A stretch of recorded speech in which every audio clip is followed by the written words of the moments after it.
Record મારે કેમ પહેલેથી કરવાનું છે ફરીથી? મંગલાચરણ આપણે કરીએ ને પહેલા એટલે. હા હા, ઓકે. એમ નહીં, આમ ક્વેશ્ચન કયા પર આવ્યું છે? હા, question I think last 2 questions બાકી છે. તો હું સ્ક્રીન શેર કરું છું. કોણ કરશે મંગલાચરણ આજનું?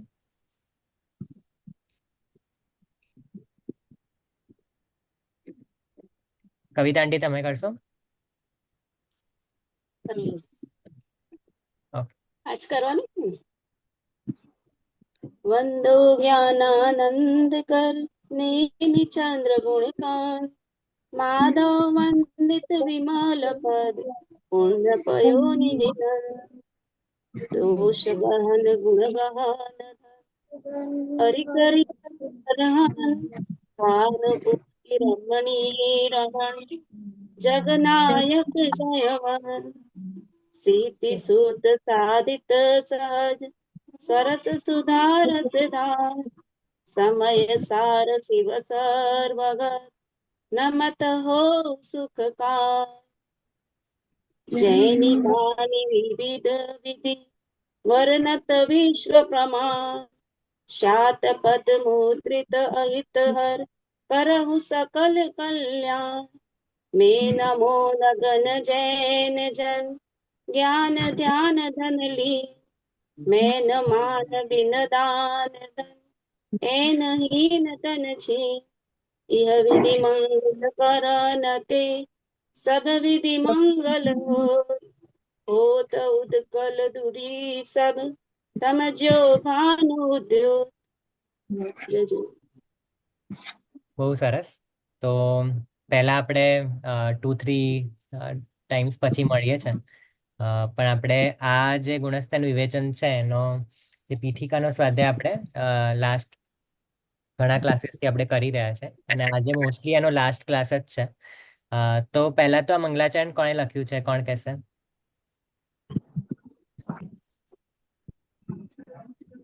જસ્ટ એક ક્વિક રિવિઝન કરી લઈએ. કોણે લખ્યું છે આ મંગલાચરણ? સમ્યક જ્ઞાન ચંદ્રિકા ટોડરમલજી. રાઈટ.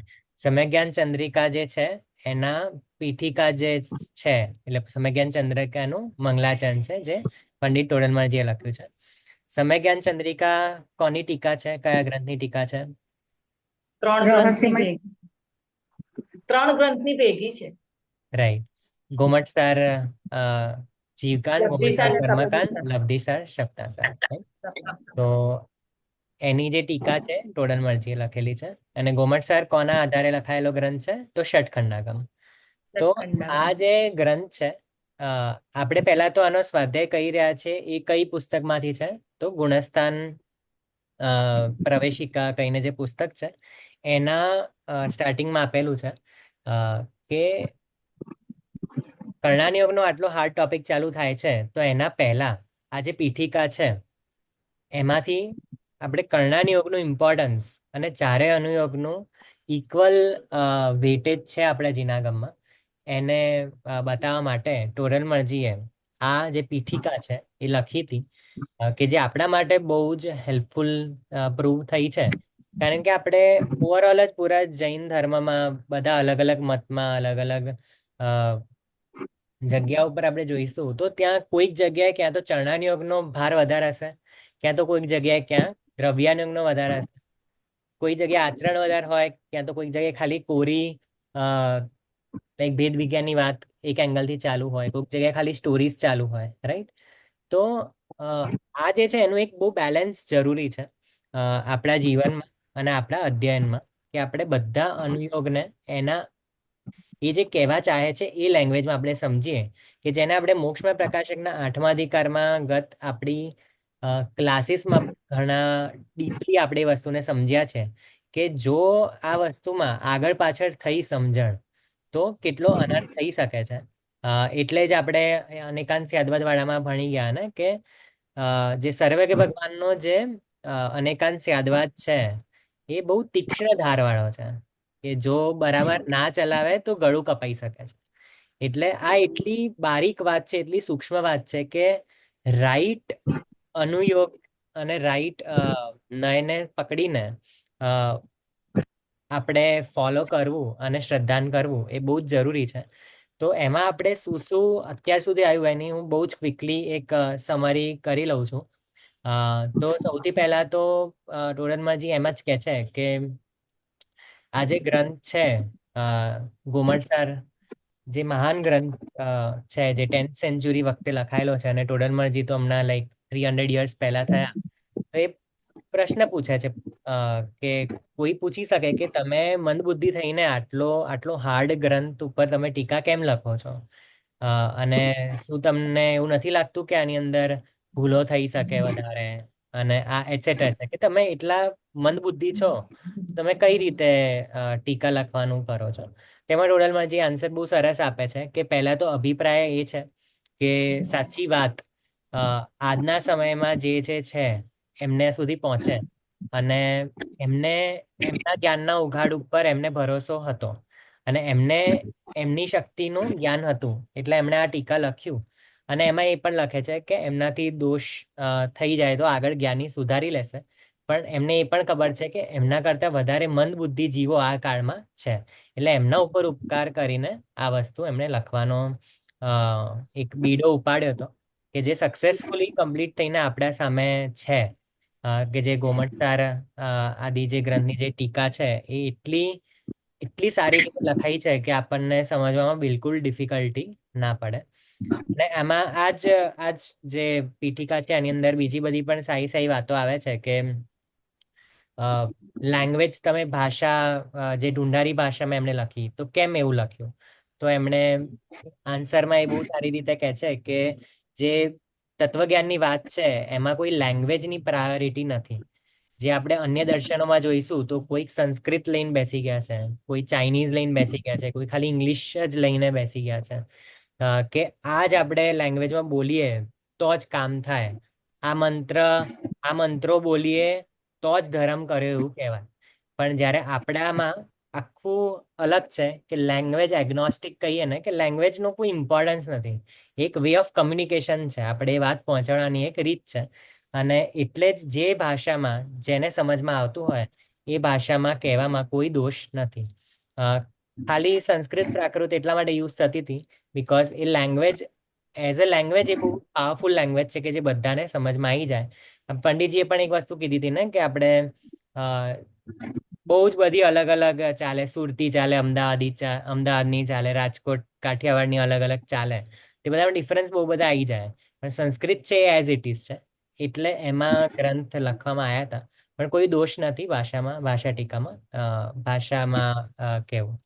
તો આ રીતે બધી વાત કરી હતી. પછી હવે એમણે આ જે પીઠિકા છે એની અંદર ચારે અનુયોગને ઊભા કરીને કર્ણાનિયોગ કર્ણાનિયોગને ડિસ્કાર્ડ કરવા ચાહે છે. કે પ્રથમાનિયોગ વાળા આવે છે ને એમ કહે છે કે તમે કર્ણાનિયોગ શું કરવા ભણવાની જરૂરત છે આટલું ડિફિકલ્ટ, અને તમે ઇઝી જ સમજી લો કે સ્ટોરીઝ તો બધાને ખબર પડે. તો એમાં આન્સર આપે છે કે વિશેષની મુખ્યતા ઘણી છે, ખાલી આપણે 4 સ્ટોરી સાંભળી લઈએ તો એ સ્ટોરી આપણા જોડે કેટલો ટાઈમ રહેશે, પણ જો આપણે સિદ્ધાંત કોઈ એને મનમાં લગાવ્યું હશે તો બધી સ્ટોરીઝમાં સિદ્ધાંત દેખાશે.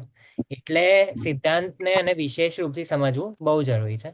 પછી ચરણાનિયોગ વાળો આવે છે, એ કહે છે કે તમે ખાલી વાંચ કરો એનો શું મતલબ છે, તમે થોડું આચરણમાં તો હોવું જોઈએ.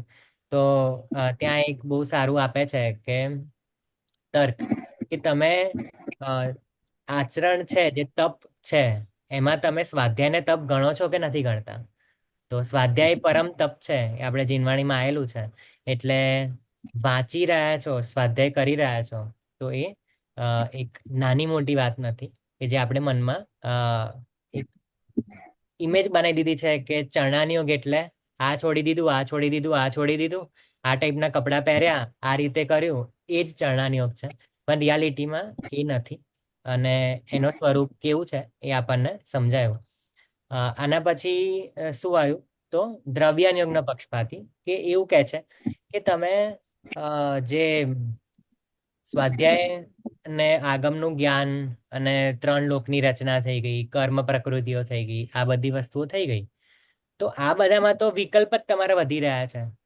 એક રીતે તો જોવા જઈએ તો આપણે ગુણસ્થાનના રિલેટેડ આપણે ભણીશું આગળ, તો આ ગુણસ્થાનમાં આવું હોય, આમાં આવું હોય, આ ગતિનો જીવ આમાં હોય, આમાં ના હોય. વિકલ્પ જ વધી રહ્યા છે ને. અને સાચામાં તો નિર્વિકલ્પ દશાને પ્રાપ્ત થવાનું છે. તો તમે એવું બધું શું કરવા વાંચો છો કે જેમાં તમારા વિકલ્પો વધી રહ્યા હોય? તમે એવું કરો ને, સરળ સરળ સિમ્પલ સિમ્પલ વસ્તુઓ કરો, સામાન્યનો મહિમા કરો, કે ખાલી ભેદ વિજ્ઞાન, ભેદ વિજ્ઞાન, ભેદ વિજ્ઞાન. તેમાં ટોટલ મર્જી કહે છે ના. જ્યાં સુધી તમે નિર્ણય નથી કર્યો સાચી વસ્તુનો, ત્યાં સુધી તો આગમ જ તમારો સહારો છે. કે આગમ જ્ઞાન, આપણે લાસ્ટ ક્લાસમાં આવ્યું હતું ને, આગમ જ્ઞાન એ પહેલો સ્ટેપ છે. આખી જીનવાણીને અને આપણા નિર્વિકલ્પ દશા સુધી પહોંચવાનો પહેલો સ્ટેપ જ છે આગમ જ્ઞાન. એટલે વિકલ્પોની ધારા ચાલે તો ચાલવા દો, કારણ કે એ જ એક તત્વ નિર્ણયની જે વસ્તુ થશે, એની જ એક વખત વિકલ્પોની ધારા તૂટીને સમ્યક દર્શન કે આત્માનુભૂતિ થશે. એમનેમ આપણે જો તત્વના વિકલ્પ નહીં કરીએ તો શું કરીશું? ચાર કષાયોના અને ચાર સંજ્ઞાઓના વિકલ્પોમાં આપણે પડી જઈશું. અને એમણે એક બીજી સરસ વસ્તુ કીધી કે જ્યારે શુદ્ધ દશા છે, સમ્યક દર્શન આત્માનુભૂતિની અવસ્થા છે, એ સમયે તો જે શુભ વિકલ્પો છે, શુભ ભાવ છે, એ તો હે છે. પણ જ્યારે એ પ્રાપ્ત નથી, તો શુભ ભાવ એ વસ્તુને પ્રાપ્ત કરવાનું સાધન છે. અને એનું આપણે લાસ્ટ ટુ લાસ્ટ ક્લાસમાં પંડિતજી એક બહુ સરસ વસ્તુ કીધી હતી કે સાધનનો શું થઈ જશે? લોપ થઈ જશે. બહુ સરસ લાઈન હતી કે જો આપણે પૂજા કરવા આપણે જવાનું બંધ કરી દઈશું, એવું માનીને કે આ તો બધું ક્રિયાકાંડ છે, પૂજા કરવાનું બંધ કરી દઈશું, મહાવીર જયંતિ હોય તો એમાં રથયાત્રામાં જવાનું બંધ કરી દઈશું, 10 લક્ષણ પ્રવચનમાં જવાનું બંધ કરી દઈશું, જસ્ટ બીકોઝ કે હું ઘરે બેસીને સ્વાધ્યાય કરું છું ને, કે આ બધું તો ક્રિયા છે. હું ભેદ વિજ્ઞાન આપણું કન્ટિન્યુઅસ ચાલુ હોય તો તમે મંદિરમાં હો કે ગોવામાં હો, શું ફરક પડે છે? પણ ના, આ તમને પકડી રાખે છે કે સાધન શું છે? તો દેવશાસ્ત્ર ગુરુ એ સાધન છે, અને એ વ્યવહારથી સાધન છે, પણ એનાથી નિશ્ચય સાધન કે જે ભેદ વિજ્ઞાન છે, એનાથી સાધ્યની પ્રાપ્તિ થાય છે. તો આ રીતે આપણે એક મેન્ટલ મોડેલ ક્લિયર કરે છે ટોટલ મર્જી. અને પછી એન્ડમાં બીજી બધી વસ્તુઓને પણ ટચ કરે છે કે વ્યાકરણ આદિ કેટલા ભણવા જોઈએ. તો એમાં બહુ સરસ વસ્તુ કીધી હતી કે જે ખેડૂત છે એ ખાલી ખેતર ખેડ જ કરશે અને બીજ નહીં વાવે તો શું થશે? તો એને ફળની પ્રાપ્તિ નહીં થાય. જે ઉગવું જોઈએ, જે વસ્તુ માટે ખેતર ખેડે છે એની પ્રાપ્તિ નહીં થાય. અને એના માટે જ ભાવદીપિકા જે ગ્રંથ છે એની અંદર બહુ સરસ વસ્તુ કીધી છે કે વ્યર્થમાં ગણિત આદિ ના ચક્કરમાં પડવાની જરૂરત નથી. જીવન બહુ જ અલ્પ છે. એટલે એમાં બહુ જ સરસ વસ્તુ કીધી છે કે પહેલા તત્વનો નિર્ણય કરી દો અને પછી તમે જેટલું ગણિત હોય, જેટલું વ્યાકરણ હોય, બધું સમજો, શીખો. પણ પહેલા તત્વ નિર્ણય અને સમ્યક દર્શનની પ્રાપ્તિ કરવી જરૂરી છે. એટલે એનું લક્ષ્ય તો એ જ હોવો જોઈએ. અને એને જ અનુસંધાનમાં રાખીને ચારો અનુયોગના ગ્રંથને આપણે સ્વાધ્યાય કરવો જોઈએ. જેવી રીતે પ્રથમાનુયોગમાં કહે છે અલંકાર આદિનું જ્ઞાન હોવું જોઈએ, રાઈટ? હવે અલંકાર આદિનું જ્ઞાન આપણને ના હોય તો આપણે એટલું જ ભણવાનું જેટલું પ્રથમાનુયોગના ગ્રંથ આપણે સમજી શકીએ. કે આપણને વ્યાકરણ આદિનું એટલું નોલેજ ના હોય તો એટલું જ વ્યાકરણ ભણીએ કે જેનાથી આપણે શાસ્ત્રોના અર્થને સમજી શકીએ. કારણ કે આપણો ગોલ શું છે? તો તત્વ નિર્ણયનો આપણો ગોલ છે, સમ્યક દર્શન આપણો ગોલ છે. તો આપણે એના માટે થઈને બીજી બધી વસ્તુઓ કરીએ. પણ એવું નહીં કે આપણે પેલામાં ફસાઈ ગયા અને આપણો લાઈક એ ગોલ પ્રાપ્ત જ ના થયો તો એ એક પ્રોબ્લેમેટિક કેસ થઈ જશે. એ ટોટલ મર્જી કહે છે. અને એના પછી આ રીતે બધા જે એક સેકન્ડ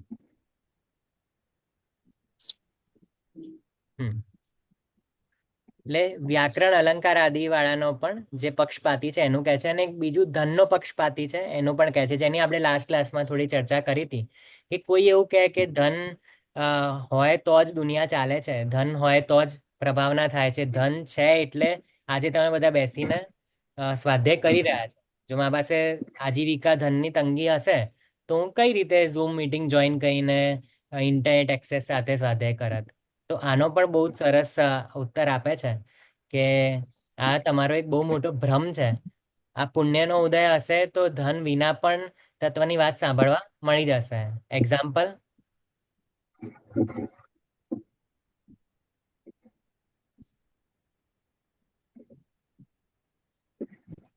ધન ના હોય પણ તત્વની વાત સાંભળવા મળી ગઈ.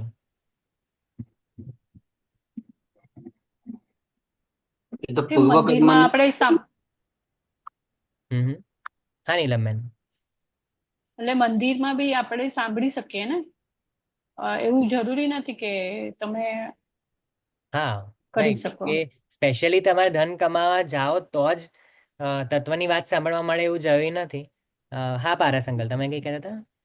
કોઈ પૂર્વ એક્ઝામ્પલ? કર્મના ઉદયથી પૂર્વ કર્મના ઉદયથી કંઈ પણ હોય તો એ પ્રમાણે જે કોઈ પણ અવસ્થામાં હોય તો એ તો ધર્મ તો આપણે કંઈ પણ જગ્યાએ થઈ શકે છે. હમ. રાઈટ. ધન હોવું જ જરૂરી નથી એમ. તો કોઈ પણ ધર્મના માટે ધન હોવું જરૂરી જ નથી એમ. તો બધા કેટલા લોકો સિદ્ધ થયા હશે તો એટલે આપણે જસ્ટ અત્યારના કાળ સાથે એપ્લિકેટ કરીએ તો કેટલાય લોકો જે નિર્ધન છે એ બી આપણાથી સારું એનું તત્વની ધર્મનું પેલું થાય છે. જેમ કે ઘણા બાળકો છે કે અને હા ઘણા લોકો પાસે રૂપિયા તો ત્યાં થતું નથી એમ. સાચી વાત, કે જે બાળક છે એ ક્યાં ક્યાં પૈસા કમાવા જાય છે? એની પાસે તો ટેકનિકલી એ તો એના ઘરે જે છે એટલે બેઝિકલી જે રીતે આપણે તિર્યંશ પણ જોઈ લઈએ, મહાવીર ભગવાનનો પૂર્વ ભાવ, કે એ જે હતો જીવ, તો એને એના ટોટલી પુણ્યના ઉદય અને પૂર્વ ભાવના પુરુષાર્થના કારણે એને તત્વની વાત સાંભળવા મળી. એટલે આ જે પક્ષપાતી છે એની વાત ટોટલી કેવી છે કે એને ધન કમાવાનો આગ્રહ છે, એને પૈસા કમાવા છે ને એનું કારણ શોધીને બચવા ચાહે છે. કે એટલે આમાં પંડિતજી બહુ સરસ વાત લખે છે કે લાસ્ટમાં લખે છે કે માટે ધન ઉત્પન્ન કરવાના વિકલ્પ છોડી શાસ્ત્ર અભ્યાસ કરજે અને એવું સર્વથા ન બને. પહેલા તો કહે છે કે ધન કમાવાનો વિકલ્પ ટોટલી છોડી દે અને શાસ્ત્ર અભ્યાસ જ કર. આ આઈડિયલ કેસ, કે તમારે એવી સિચ્યુએશન હોય કે તમારે ધન કમાવાની જરૂરત નથી, તો ખાલી ઈગો માટે કે વિષય કશાય માટે ધન કમાવા ના બેસી જતા, તો શાસ્ત્ર અભ્યાસ કરજો. પણ એવું સર્વથા ન બને તો સંતોષપૂર્વક ધન ઉપાર્જન કરવાના સાધન કરી શાસ્ત્ર અભ્યાસમાં તત્પર રહેજે. આ પ્રકારે ધન ઉપાર્જન કરવા વાળા પક્ષપાતીને શાસ્ત્ર અભ્યાસ સન્મુખ કર્યો. એટલે આ રીતે આપણને એક ઉપદેશ આપ્યો અને આપણે લાઈફની એક ડિરેક્શન પણ આપી કે આપણે પૈસા કમાવા તો કેટલા કમાવા, કે આમાં કેટલું લાગવું, એ આપણે ટોટલી શાસ્ત્ર અભ્યાસ માટે જ આપણે બધું જ એને સેન્ટરમાં રાખીને બીજા બધા કામ કરવા જોઈએ. તો આ રીતે આપણે એ જોયા. અને એક અન્યમતી જે વસ્તુઓ કહે છે એમાં એ લોકોનામાં જે શાસ્ત્ર છે એ આ રીતે જ કહે છે. એ લોકો પણ એવું જ કહે છે કે શાસ્ત્રમાં તમે દ્રઢ અભ્યાસ કરો, તમે દ્રઢ શ્રદ્ધા રાખો, અને એ લોકોમાં પણ અલગ અલગ તર્ક આપેલા જ હોય છે. તો પછી એ લોકોના શાસ્ત્ર કેમ ખોટા અને આપણા કેમ સાચા? કે અનુયોગનો પ્રકરણ છે ને, કે આપણે કોનું માનવું, એ કેમ આપણું જ સાચું અને એમનું કેમ ખોટું? તો ટોટલ મરજી શું તર્ક આપે છે એ આપણે પહેલા રિવાઇઝ કરીએ. કે એ લોકોના શાસ્ત્રમાં ક્યાંક તો શૃંગાર કરવાનો ઉપદેશ છે, ક્યાં તો યુદ્ધ કરવાનો ઉપદેશ છે, ક્યાં કામ સેવન કરવાનો, ક્યાં હિંસાનું કથન છે, અને બધી જ જગ્યાએથી પરસ્પર વિરોધ દેખાય છે. અને આ બધું જ નો ઉપદેશ છે અને આ બધા ત્યાગવાથી હિત થાય છે, તો પછી આપણે આપણું હિત કેવી રીતે થશે જો આ બધાનો જ ઉપદેશ આપણે સાંભળીને એવું કરી રહ્યા હોઈએ તો? તો એટલે આપણે એમના ના સાંભળવા જોઈએ. તો એના રિલેટેડ આપણે થોડી વાત કરીએ કે જે લાસ્ટ ટાઈમ આપણે થોડી રહી ગઈ હતી, કે જે અન્ય મતના શાસ્ત્રો ને એ છે, અન્ય મતમાં જેટલી પણ વાતો આવે છે, તો એનું હમણાં હું ગુરુદેવશ્રીનું થોડું સાંભળતો હતો, તો એમાં એક બહુ જ માર્મિક વાત આવી છે, કદાચ તમે લોકોએ સાંભળી હશે. તો ગુરુદેવશ્રીનો જન્મ કેવી અવસ્થામાં થયો એનો જો આપણે વિચાર કરીએ, કે એમના પિતાજી જે હતા એમનો બિઝનેસ ને જે પણ વ્યાપાર કરતા હતા એ ટોટલી ઠપ થઈ ગયું હતું. અને એના કારણે એમને એમના લાઈક ઉમરાળામાં આવવું પડ્યું હતું, જે એમનું મમ્મીનું ગામ હતું, કે જેમની માતા હતી ઉજંબા માતા, તો એમના ગામમાં એમને આવવું પડ્યું હતું. અને એવી પરિસ્થિતિમાં અને એમના જેટલા પણ ભાઈ બહેન હતા એ લોકો ખાલી બહુ જ નાના કમરામાં રહેતા હતા, અને બહુ જ એવી સ્થિતિ હતી કે જ્યાં આમ નહીં ગરીબ પરિવાર કહેવાય ને, જે લાઇટ લાઈક જે પેલું લાઇટ કરતા હતા ને એ લોકો લેન્ટન, એની પણ વ્યવસ્થા પ્રોપર નથી. અને એવી પરિસ્થિતિમાં એવી એવી જગ્યામાં ગુરુદેવશ્રીનો જે જન્મ થયો.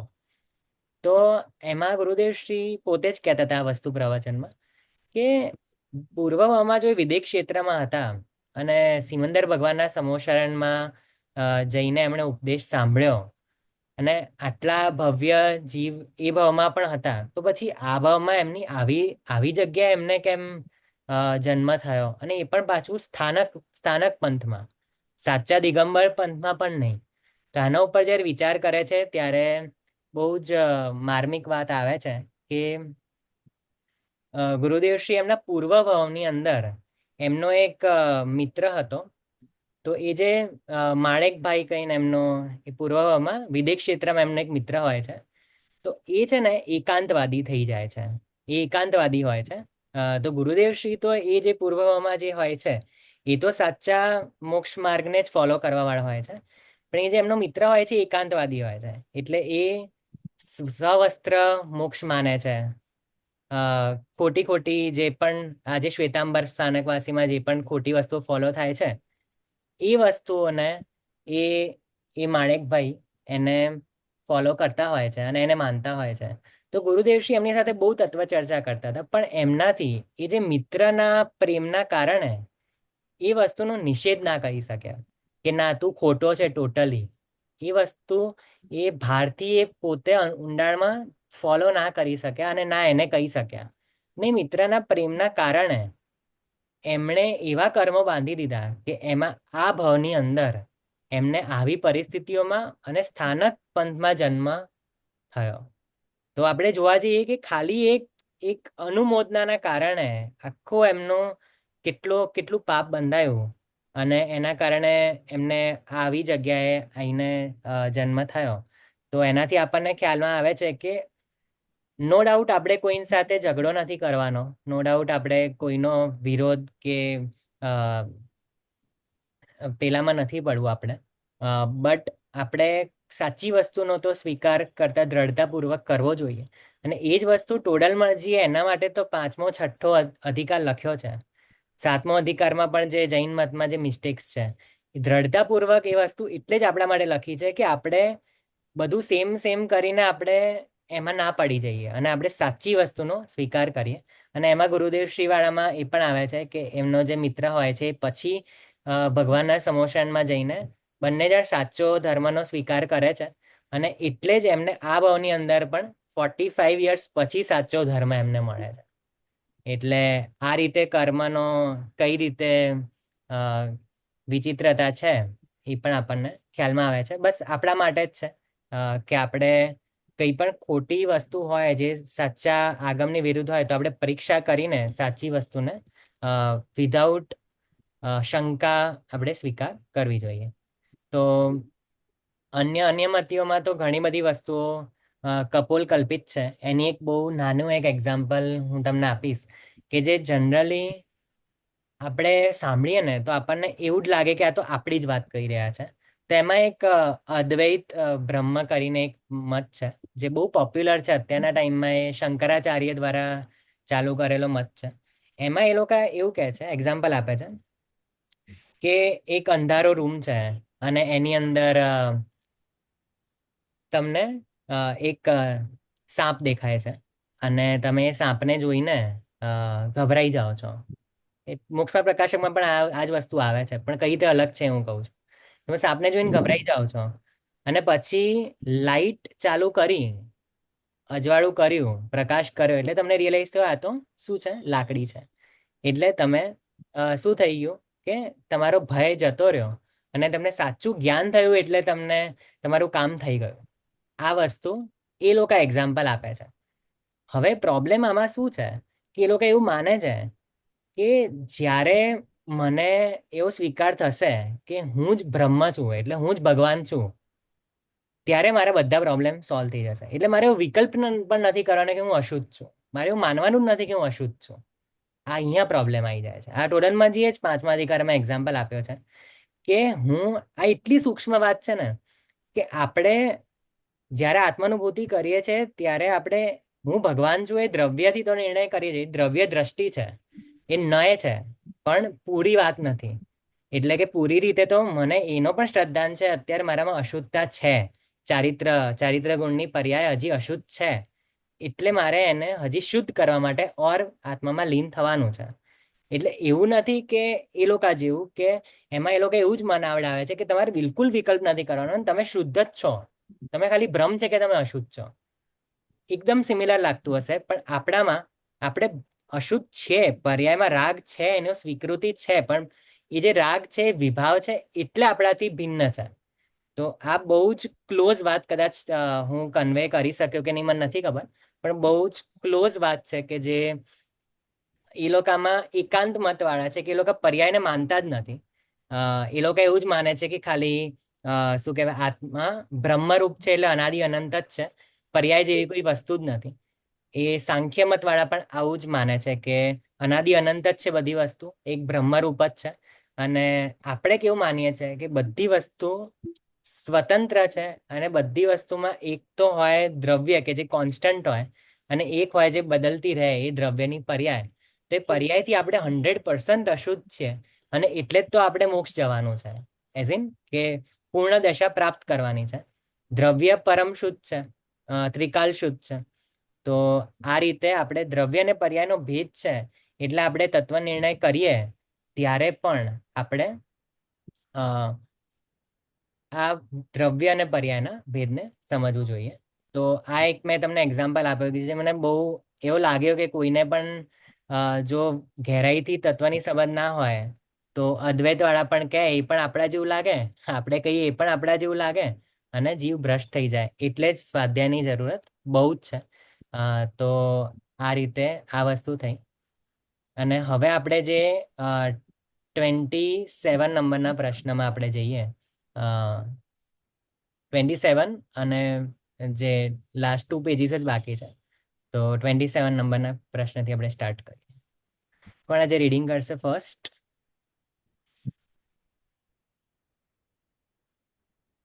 ઓકે, જિજ્ઞાસા આંટી તમે કરો છો? ઓકે,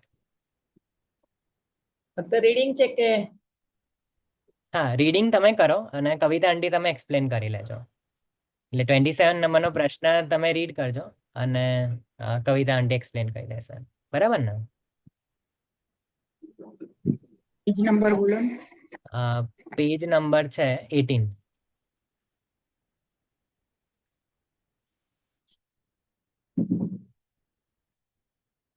એક આની સોફ્ટ કોપી જો ગ્રુપમાં થાય તો શેર કરી શકે? સોફ્ટ ગ્રુપમાં કોપી શેર કરી દો, એક જ સેકન્ડ. સ્ક્રીન તો શેર કરું જ છું, ગ્રુપમાં પણ શેર કરી દો.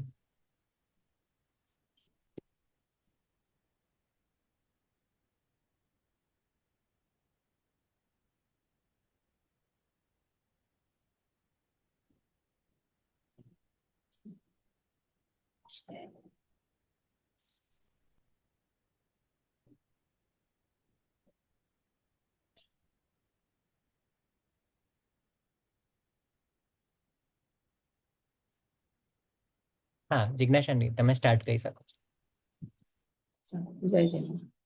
26મો પ્રશ્ન હતો કે અન્ય મતવાળી એવું કે છે કે ત્યાગ અને વૈરાગ અહિંસાદિનો ઉપદેશ તો અમારા ધર્મમાં પણ છે જ, ત્યારે તેનો શું કહેવાય કે વિરોધ કરતા કહે છે કે તમારામાં જે પણ કઈ છે ને તે વચન પ્રમાણ નથી, વિરુદ્ધ છે.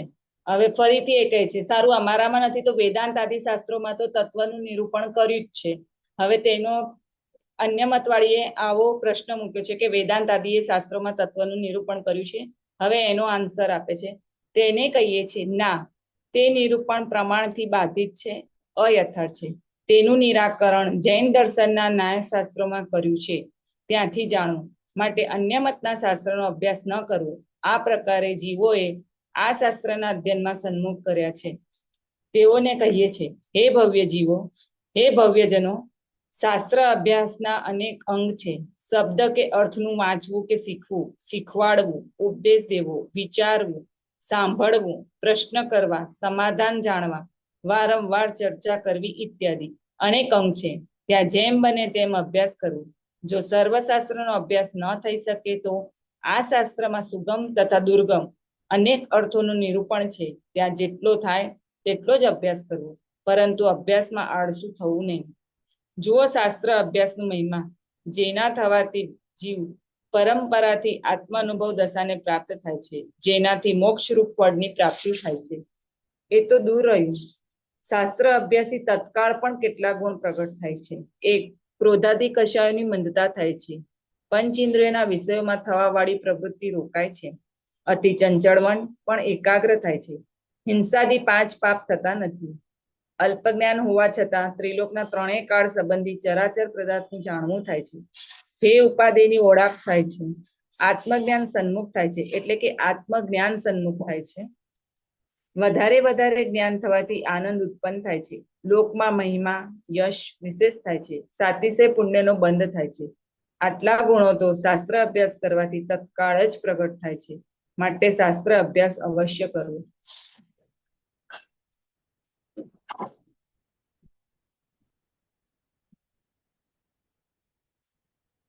હા કવિતા આંટી. એક્સપ્લેનેશન તો એટલું નહીં ફાવે મને. મેં હજી હા, જેટલું વાંચ્યું જેટલું તમને ભાવ લાગ્યો હોય ને એ તમે શેર કરો. પછી બધા જ આ વસ્તુ ઉપર જેમ જેમ જેમ પોઈન્ટ્સ લાગે એમ આપણે કહીશું. એટલે આમાં આજે શાસ્ત્રના જે ફાયદા બતાયા શાસ્ત્ર અભ્યાસના, એટલે એનું એક ઓલું છે કે છદ્મસનો ઓલું ધ્યાન કેવું એક સમયમાં એક જ જગ્યાએ. હવે તમે જયારે શાસ્ત્ર વાંચતા હોય ને ત્યારે તમે આ બધી વસ્તુથી દૂર થઈ જાઓ. તો કઈ વસ્તુથી દૂર થઈ જાઓ છો એનું આપણને આની અંદર પોઈન્ટ્સ બતાવ્યા છે કે તમે આ બધા વસ્તુથી. એટલે એનો એક ફાયદો આ છે કે છદ્મસનું જ્ઞાન જયારે એક સમયમાં એક જ જગ્યાએ ટકે છે, તો એનાથી તમે આ બધી વસ્તુથી દૂર થશો અને એ શાસ્ત્રનો શાસ્ત્ર અભ્યાસનો સૌથી મોટો ફાયદો છે એમ. બહુ જ સરસ. કોઈ બીજા પોઈન્ટ્સ? ઓપન માઇક જેને શેર કરવું હોય. શચીબેન, પારસ અંકલ, નીલમબેન, પિંકી આંટી. આમાં એવું એક સરસ લખ્યું છે કે પરંપરાથી આગળ મોક્ષ થાય છે. એટલે એનો મિનિંગ એવો થયો કે જો અત્યારે જો આ શાસ્ત્ર અભ્યાસ થી જતા જતા આપણું જ્ઞાન નિર્મળ થાય અને જો શુદ્ધતા વધતી જાય, કારણ કે જો શાસ્ત્ર વાંચે એટલે જેવું આપણી સામે હોય એવો આપણે વિચાર બી આવે. જો અત્યારે આ ન કરતા હોતે તો બીજી બધી એક્ટિવિટી 101% થતી હોતે જે સંસારિક. આનાથી તો એ ઓપ્શન એ ના જ સારો હોય જો અત્યારે જ આપણે કરીએ છીએ શાસ્ત્ર. એટલે એવી રીતે ધીમે ધીમે જઈએ તો એ આત્માનુભવ થાય અને મોક્ષની પ્રાપ્તિ થાય. એટલે એનો બહુ જ ગુડ મિનિંગ હું માનું છું કે શાસ્ત્ર અભ્યાસથી ધીમે ધીમે આપણે બધા ચારે અનુયોગને અંદર ગ્રહણ થાય અને પછી એવી એક ભૂમિકા આવે જ્યારે કે એમાં આપણે નિર્ગ્રંથ દશા થઈ અને આગળ જતા અંદર શાસ્ત્રની બી જરૂર ના પડે. એ શાસ્ત્ર વાંચીને ખબર પડે કે શાસ્ત્રનો બી આપણે આલંબન ના લઈએ અને આપણા આત્માનુભવમાં 6, 7 ગુણસ્થાનમાં રમી અને આગળ આપણે મોક્ષ ગતિ થાય. બહુ સારા પોઈન્ટ્સ તમે કીધા. પરંપરાથી કઈ રીતે શાસ્ત્ર અભ્યાસ, એટલે પરંપરાથી નો ભાવ એ છે કે આપણે અત્યારે શાસ્ત્ર અભ્યાસ કરીએ છીએ તો આપણે પરંપરાથી જરૂર મોક્ષ જઈશું. એટલે કોઈ પણ શંકા રાખવાની જરૂર નથી. હા જિજ્ઞાસા આંટી. આમાં બે, એક તો શાસ્ત્ર અભ્યાસના અંગ જે 5 છે ને, આપણે વાચના, પૂછના, અનુપેક્ષા, ધર્મોપદેશ એ લખેલું છે. આ છે ને વાંચવું, પૂછવું, શીખવું, ઉપદેશ દેવો એ. પછી બીજું લખ્યું શાસ્ત્ર અભ્યાસના ફાયદા. તો એમાં ભવિષ્યમાં થવા વાળા ફાયદા તો આમને કહી દીધા પારસભાઈએ કે ભવિષ્યમાં શું ફાયદો થશે, પણ હાલમાં તાત્કાલમાં આપણે શાસ્ત્ર અભ્યાસ કરીએ તો કેટલા ફાયદા થાય. આમાં તો 10 જ બતાવ્યા છે, ઘણા છે, પણ એને આપણે સમજીએ ને તો બી આપણને ઘણો ફાયદો છે. જેમ કે ક્રોધાદી કશાયની મનતા, તો આપણે લગાઈ શકીએ કે ક્રોધ એટલે ક્રોધાદી કીધા છે એટલે 4 કશાય લખી શકાય. લોભ, ક્રોધ, માન, માયા, લોભ. તો અત્યારે હું શાસ્ત્ર વાંચવા બેઠી છું તો મને તત્કાલ ફાયદો દેખાય છે કે મને અત્યારે પરિણામોમાં ક્રોધ નથી, ગુસ્સો નથી, માયા નથી કે કોઈની સાથે માયાચારી કરું. પછી 5 ઇન્દ્રિયોની વિષયોમાં થવા વાળી પ્રવૃત્તિ રોકાઈ જાય છે. સ્પર્શ, રસ, ગંધ, વર્ણ. એટલે ઊંડાણમાં જઈએ તો આપણે એવી રીતે વિચારવા બેસીએ તો આપણને ખબર પડે કે અત્યારના મારે એક બી 5 ઇન્દ્રિયોમાંથી એક બોલવાનું નથી કેતી, 5 ઇન્દ્રિયના વિષયોમાં મારો અત્યારે ઉપયોગ નથી જતો, વાંચવામાં જ છે. પછી ત્રીજો છે અતિ ચંચળ મન. ખરેખર મનને તો વાંદરાની જ ઉપમા આપી છે કે તે ચંચળ જ હોય છે. અને અત્યારે હું શાસ્ત્ર અભ્યાસ કરવા બેઠી છું તો મારું મન ચંચળ નથી રહ્યું. આમાં લાગ્યું છે કે શું શું મને ખબર પડે છે જાણવા માટે. પછી હિંસા, જૂઠ, ચોરી, પરિગ્રહ, ખુશી એ નથી થતા.